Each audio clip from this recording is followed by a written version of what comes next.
80년 어느 날 한 젊은 남자가 허기진 배를 움켜쥐고 어느 집 현관을 두드립니다. 이 남자는 방문 판매로 학자금을 조달하는, 그리고 근근히 생활하는 가난한 대학생입니다. 그는 그날도 아무것도 팔지 못한 채, 그래서 하루 종일 굶었기에 용기를 내서 한 집의 문을 두드립니다. 한 소녀가 문을 열고 나타나는데요. 그 소녀에게 이렇게 물어봅니다. 혹시 물 한 그릇만 얻어 마실 수 있을까요? 사라졌던 소녀가 따뜻한 우유 한 컵을 들고 나타납니다. 이 소녀는 이 청년이 하루 종일 굶은 것을 눈치챈 것이죠. 단숨에 우유를 벌컥벌컥 들이킨 이 대학생은 조심스럽게 소녀에게 묻습니다. 저 얼마를 드려야 하나요? 그러자 소녀가 대답합니다. 우리 엄마가 그러시는데 호의를 베푼 다음에는 돈을 받는 게 아니래요. 말할 수 없는 감동에 휩싸인 이 대학생은 용기를 가지고 그 다음 집을 두드리며 방문 판매를 계속 이어갑니다. 물론 세상은 이 대학생에게 문을 쉽게 열어주지 않았습니다.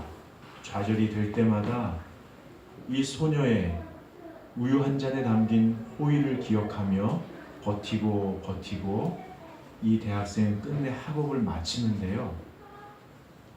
정성껏 환자를 돌본 이 대학생은 나중에 아주 훌륭한 산부인과 의사가 됩니다. 10수년이 흐른 후에 연락을 받습니다. 한 여인이 죽어가는데, 아니 죽은 듯이 죽었는데 모든 의료진이 다 포기를 했습니다. 먼 도시지만 한 번만 와서 살펴주실 수 있습니까? 바쁜 와중에 단숨에 달려가 그 여인을 보니 실제로 죽을 정도로 죽어 있었습니다. 이 의사는 모든 것을 제쳐두고 잠을 자지 않은 채 밤낮 그 여인을 치료합니다. 그리고 기적적으로 그 여인이 회복됩니다. 의식을 찾자마자 여인이 했던 첫 번째 생각은 감사하다기보다는 평생 갚아야 하는 진료비를 어떻게 감당할 수 있을까 하는 생각이었습니다. 염려죠. 그리고 드디어 진료 항목이 가득하게 적힌 치료비 청구서를 받아듭니다. 거기에 그렇게 써 있습니다. 그때 그 우유 한 잔으로 이미 지불되었음. 피골이 상접한 여인의 모습 속에서 이 의사는 그 옛날 소녀의 얼굴을 단박에 알아보았던 것입니다. 존스 홉킨스 병원 설립자인 하워드 켈리의 실화입니다.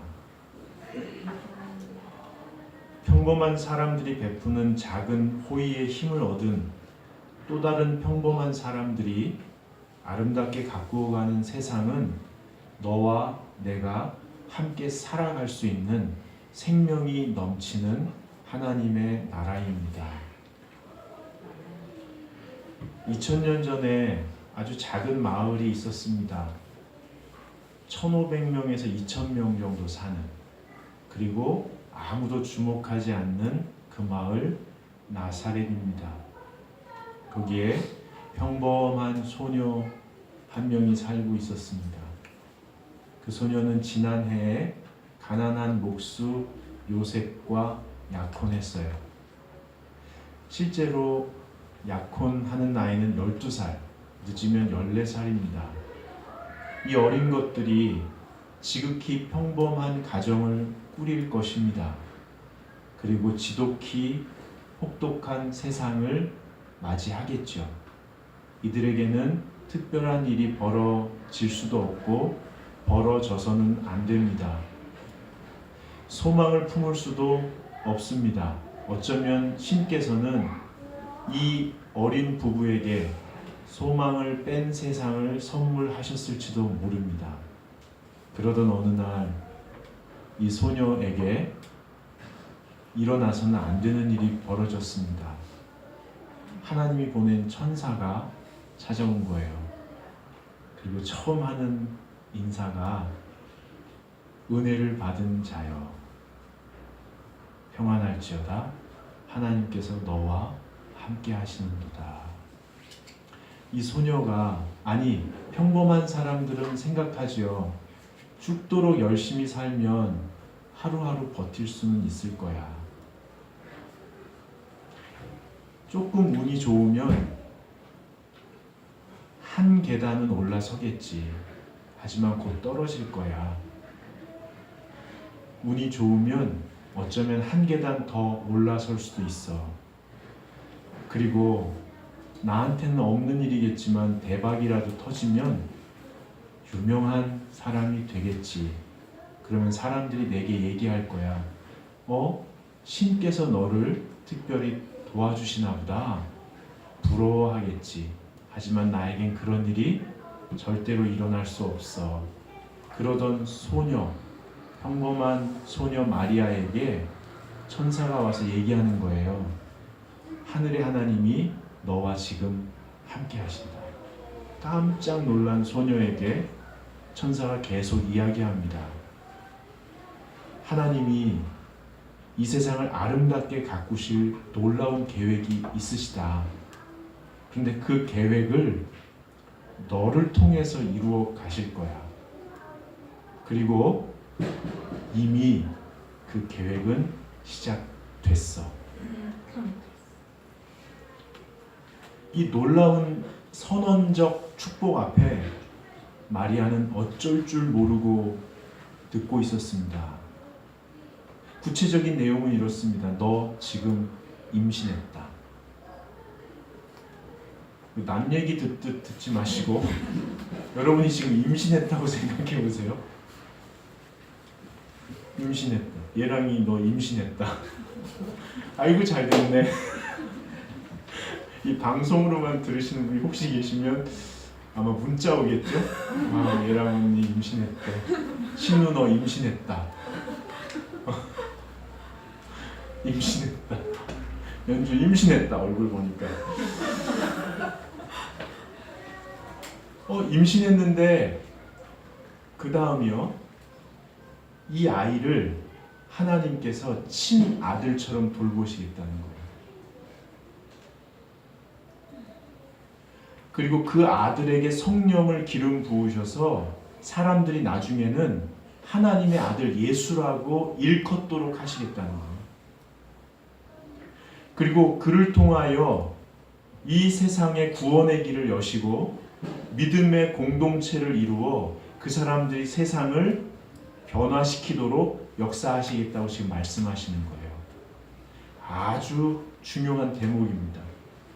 하나님께서는 유력한 사람들, 즉 지식이 많거나 재산이 많거나 역량이 많거나 배경이 좋거나 인맥이 두텁거나 한 사람들이 내가 이 정도는 할 수 있어요 라고 얘기하는 것들을 통해서 일하시기보다는 평범한 사람들에게 주신 하나님의 꿈이 평범한 사람들의 가슴에서 잉태되어서 조금은 소박하고 남루하고 누추할지라도 그것을 하나님의 아들처럼 하나님의 계획처럼 키우셔서 이 세상을 아름답게 가꾸시는 것을 훨씬 좋아하신다는 거예요.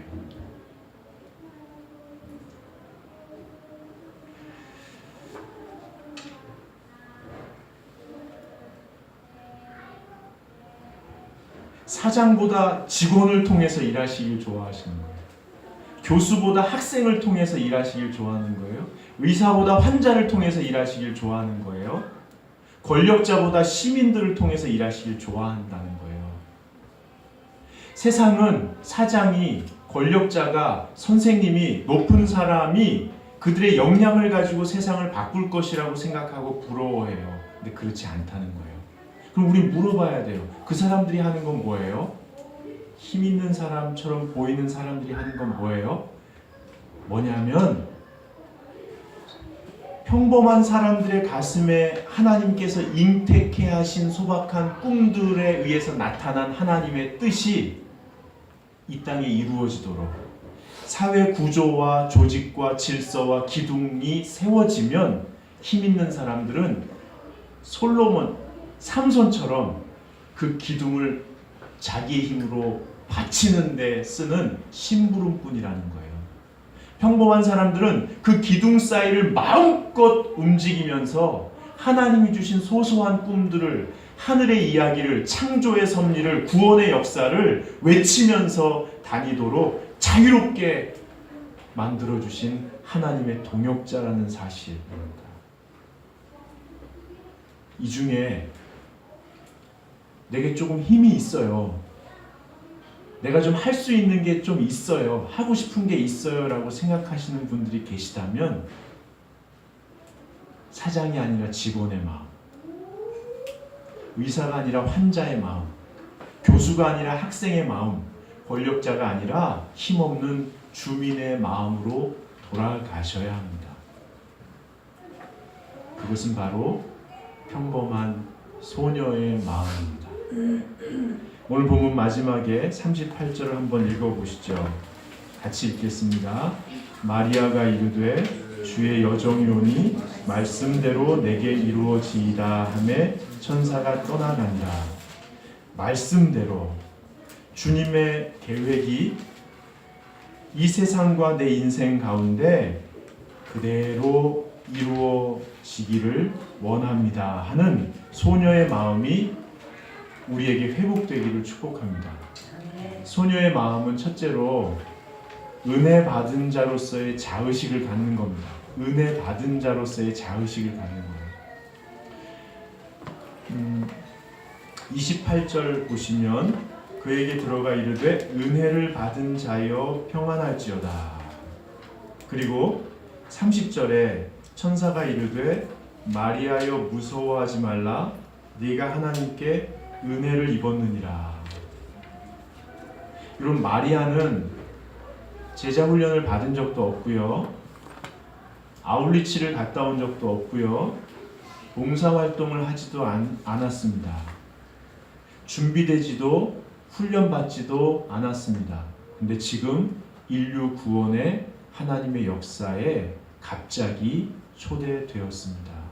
이게 은혜 받은 자로서의 자의식입니다. 세상이 그렇게 말하니까 교회도 그렇게 말합니다. 목사도 전도사도 선생님도 스승들도 다 같이 아이들에게 얘기합니다. 열심히 살아서 너의 역량과 성품을 강화시켜라. 그러면 사람들이 너를 인정해주고 너에게 일을 맡길 거야. 네가 탁월하게 해내면 사람들이 너를 칭찬하고 너에게 더 많은 일을 맡기겠지. 거기에 운때가 맞으면, 제가 왜 강단에서 운때라고 얘기하냐면요, 이때 하나님의 도우심은 거의 운때하고 비슷하게 쓰입니다. 운때가 맞으면 대박이 나서 너는 유명한 사람이 될 거고, 사람들은 하나님이 너를 특별히 보호하시고 돌보시는 특별한 존재라고 칭송하기 시작할 거야. 이렇게 가르칩니다. 은혜를 입은 자의 자의식과 반대편에 있는 세계관입니다. 그러면 은혜를 받은 자의 세계관은 어떤 거냐면요, 하나님이 태초부터 지금까지 영원토록 이미 너와 함께하고 계신다. 하늘의 복을 너에게 주셔서 예수 그리스도로 말미암아 너의 삶 가운데, 영혼 가운데 죄와 죽음의 권세는 이미 무너졌다. 너는 자유로운 하나님의 존재로서, 자녀로서 거룩한 존재이며 성령의 충만함 가운데 이미 하나님의 아름다운 계획에 초대되었다. 하나님과 네가 동행하는 가운데 너는 계속해서 자라날 것이며 나중에는 예수 그리스도처럼 온전한 사람이 될 거야. 이게 은혜 받은 자로서의 자의식입니다. 이것이 여러분의 영혼에 깊이 뿌리 내리도록, 여러분의 생각과 마음을 다스리도록, 그래서 그 안에서 열매 맺도록, 그래서 여러분의 말과 행동과 누구를 대할 때와 모든 순간에 이 은혜의 꽃이 활짝 피어나도록 여러분은 깊이 기도하며 사셔야 합니다. 소녀의 마음은 두 번째로 하나님에게는 불가능이 없다라는 확신, 하나님에 대한 신뢰입니다. 34절에 보시면 마리아가 천사에게 말하되 나는 남자를 알지 못하니 어찌 이런 일이 있으리이까. 그러자 천사가 이렇게 대답하여 이르되 성령이 내게 임하시고 지극히 높으신 이의 능력이 너를 덮으시리니 이러므로 나실 바 거룩한 이는 하나님의 아들이라 일컬어지리라. 그리고 37절에 대저 하나님의 모든 말씀은 능하지 못하심이 없느니라 라고 대답합니다. 이는 동정녀 마리아, 즉 성령으로 잉태한 처녀의 몸에서 예수님이 나셨다는 것을 하나님께서 설명해 주시기를 나는 무에서 유를 창조하는 존재다 라고 말씀하시는 겁니다. 여러분, 많은 사람들이 어떻게 처녀가 애를 낳아? 남자를 모르는 처녀가 어떻게 애를 낳아? 라고 의심할 수 있습니다. 그리고 20세기에는 자유주의 신학이 나타나서 이것이 비유이고 은유이다. 사실은 요셉과 임신 같이 한 거다. 이렇게 신학적으로 설명했습니다. 그리고 21세기의 시민들은 지금도 어떻게 처녀가 애를 낳아라고 의심하는 사람들이 많이 있고, 이 자리에도 표정을 보니까 반수 이상은 의심하는데 그냥 덮고 넘어가는 것 같이 보입니다. 여러분, 하나님께서 당신의 아들을 이 땅에 보내실 때 20세기, 21세기의 사람들이 그것을 어떻게 해석할지, 믿음을 갖는데 어떤 어려움을 겪을지 모르셨을까요? 일처리를 왜 이렇게 하셨을까요? 좀 세련되고 깔끔하게 해서 보편적으로 시민들도 그 정도면 내가 기독교에 예수 오시는 것을 받아들일 수는 있어 라고 말할 수 있도록 왜 세련되게 일처리를 하지 않으셨을까요? 상당히 거칠게, 상당히 투박하게 일처리를 하셨습니다. 왜 그럴까요? 뜻이 있으신 거죠. 나는 무에서 유를 창조하는 창조주 하나님이라는 것을 강조하는 겁니다. 하나님은 능치 못하심이 없는 분이라는 사실을 믿는 것이 중요합니다. 그렇다면 하나님을 믿고 내가 계획한 것을 이루어갈 때 나는 반드시 모든 것을 하나님의 도우심으로 성취할 수 있다. 그리고 모든 장애와 어려움들을 불굴의 의지로 넘어서거나 뚫고 갈 수 있다라고 확신하는 것, 이것은 하나님을 신뢰하는 것이 아닙니다. 하나님을 신뢰하는 것과 정확히 반대편에 있는 세계관입니다. 자기를 믿는 거죠. 그렇다면 하나님을 신뢰하는 사람은 이렇게 생각하는 사람들입니다. 위대하신 하나님께서 이 땅을 아름답게 가꾸어 가시는 계획이 있는데 그 계획을 나를 통해서 이루고 싶어 하신다. 그리고 그 계획은 이미 시작되었다. 그런데 나는 내가 생각해도 모자라고 부족해서 연약하고 악독해서 하나님께 쓰임 받을 그런 인물이 못 돼. 하지만 나의 무지함과 연약함과 무력함이 하나님의 뜻을 이루어 가는데 조금도 걸림돌이 되지 않아 라고 믿는 게 하나님을 신뢰하는 겁니다. 자기 자신에게 실망될 때마다 우리는 하나님을 바라봐야 합니다. 나의 나를 실망시킬 만큼 부족한 나의 모습이 역사를 이루어 가시는 하나님의 계획에 조금도 걸림돌이 되지 않는다는 사실을 받아들여야 합니다. 이를 위해서 우리는 정말 부족한 사람들을 통하여 일하신 하나님의 이야기가 써있는 성경을 부지런히 읽으셔야 합니다. 마지막으로 소녀의 마음은 하나님께서 갖고 계신 세상과 나에 대한 계획을 경청하는 태도입니다. 즉 나의 계획이 아니라 세상의 기대가 아니라 하나님께서 갖고 계신 이 세상에 대한 계획, 그리고 나를 통해서 이루시고자 하시는 계획을 주의 깊게 듣는 자세가 신앙에서는 제일 중요합니다. 이를 위해서 순결한 마음으로 주님 앞에서 기다리셔야 됩니다. 그리고 들으시면 그대로 심부름하려고 부지런히 움직이셔야 됩니다. 즉 열려있는 자가 되어야 되는 거죠. 무엇이든 말씀하십시오. 제가 여기 있습니다. 그럴 수가 없지요. 우리 계획이 너무 많으니까요. 염려가 너무 많으니까요. 몸은 있어도 마음은 계속 움직이니까요. 물처럼 흘러가 버리니까요. 두려우니까요. 그럼에도 불구하고 오늘 마리아에게 말씀하셨던, 천사를 통해 말씀하셨던 성령이 내게 임하시고 지극히 높으신 이의 능력이 너를 덮으시리니 이 일이 이루어질 것이다 라는 믿음으로 하나님 앞에 엎드리셔야 됩니다. 놀라운 일이 벌어질 겁니다. 하나님 앞에 나를 드리기 시작할 때는 아까 우리 전도사님이 설교하신 대로 요셉에게 버림받을 수 있고요. 돌에 맞아 죽을 수도 있고요. 아파트 2동이면 끝나는 1,500에서 2,000명 사는 마을에 처녀가 잉태했다. 그러면 끝나는 거죠. 근데 여러분 보세요. 마리아에게는 그 다음에 일어날 일에 대한 염려가 없는 것처럼 보입니다. 없지 않았겠죠. 그런데 성령이 덮으시는 거예요. 여러분이 만약에 주님 앞에 여러분의 인생을 내려놓으시면 불편함이 있을 수도 있고 또 공격을 받을 수도 있고 그런 것에 대한 두려움이 있을 수 있는데 성령께서 덮으심으로 여러분이 거기서 자유케 되기를 축복합니다. 그래서 하나님은요, 당신의 계획을 목마른 사슴처럼 들어줄 어떤 사람을 그리워하십니다. 그래서 사람들의 마음을 계속 두드리시죠.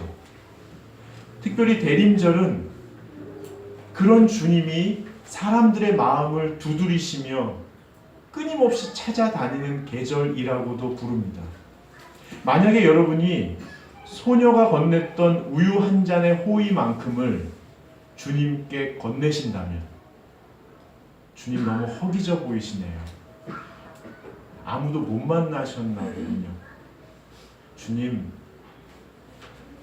지극히 평범한 제가 지독하게 추운 이 계절에 주님께 드릴 건 우유 한 잔만큼의 제 영혼의 순종밖에 없습니다. 알아주십시오. 그러실 수 있기를 바랍니다. 우리 다 함께 일어나셔서 4장 보시겠습니다.